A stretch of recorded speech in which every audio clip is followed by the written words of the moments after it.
Okay, so a little recap of what we've gotten done over the last couple of days. We went from straight plaster, just raw rock castings to this, which is I mean, the scenery, like, if you have a good process, you can get a lot done because you don't have to think too much when you do it. You just do it. And then the results, the results will happen because the process is tested, right? And when I model stuff, this is just me, the less I think or ponder, the better. And sometimes I end up having to go back and fix stuff because of that, because maybe I don't always plan it to death. But I also get a lot done. And if you want to get a layout done, complete 100%, then sometimes you got to push. So got the talus down, the deadfall.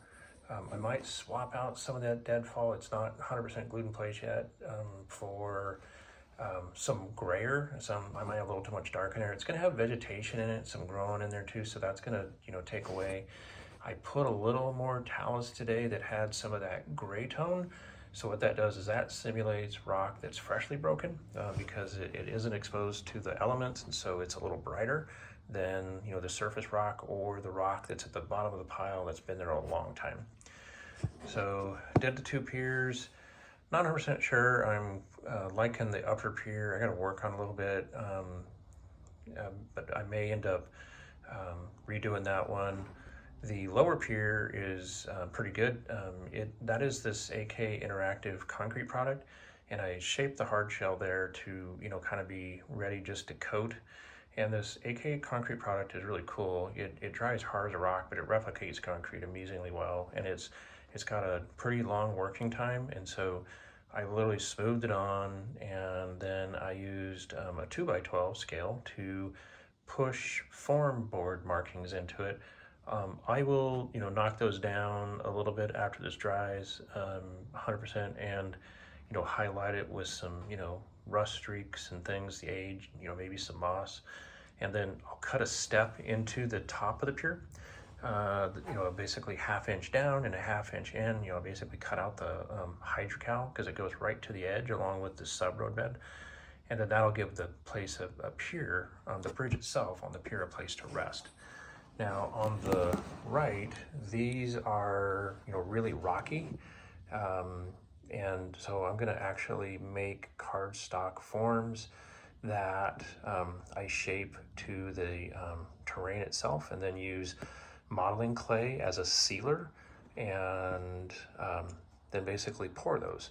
So just like how they would have in the real world, right? They could pour it up to a rock, a nice solid surface. They would have done that. So I'm out of hydrocal. Don't get that for a couple of days, so I may have to wait on that, but that's okay. And then I potentially might, I don't know, I may end up redoing that upper one. We'll see. I'll think it through, but if it's not like I want, then I'll just pour around it and redo it. So overall, gonna wet water and glue tomorrow. What's really critical is I want to get this really to a high level, because I do not want to put a bridge in here until the scenery is just 100% done, because bridges are delicate. And there is, once a bridge is in and things like that, you don't want to be reaching through them, around them, under them, whatever. They're just, no matter how well you build them, they're pretty easy to screw up. So, once I get the scenery good, then, we'll land the bridges across.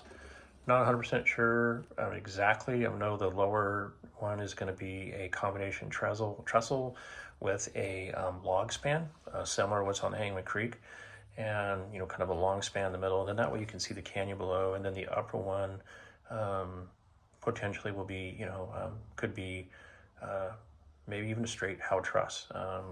Might be a little bit long, but I'll figure that out. But really want to be able to have the bridges, be able to see the canyon, see through them. So we'll figure that out. But then I'm going to work my way over the next week, tomorrow and over the rest of the week, through just work my way across the layout with slide slopes, talus, all these things that are really messy. I want to get done before I even start track. And I've got a good solid road bed to, all I got to do is clean it up And I want to get all the messy stuff done because then ties go down, and then I ballast those and glue those. They're done, and make sure they're just dead level. And then I'm going to just hand lay the track over that. Then that way, the messy and the height, the stuff that can really damage things, will be done before that track gets laid. So that'll save me some grief later. So again. A lot done last couple days, but once I get going, I just kind of get lost and really, I look at the clock and I'm like, oh man, it's 7 hours later. Why am I hungry? But once you get going, it's just too much fun because, like I say, you get to see something at the end of the day. And I really, one thing about getting one area in good shape is that it sort of sets how the rest of the layout is gonna go too. And you want some continuity, you want variation when you go across the layout, but you also want some continuity in the geography and stuff. So the canyon is the biggest feature on the layout. It's like it's going to be the centerpiece no matter what. And so really kind of a lot of stuff sort of flows from how it looks. So fun day tomorrow, a lot of work to do. And now I got to spend a half hour cleaning up my the disaster I made tonight.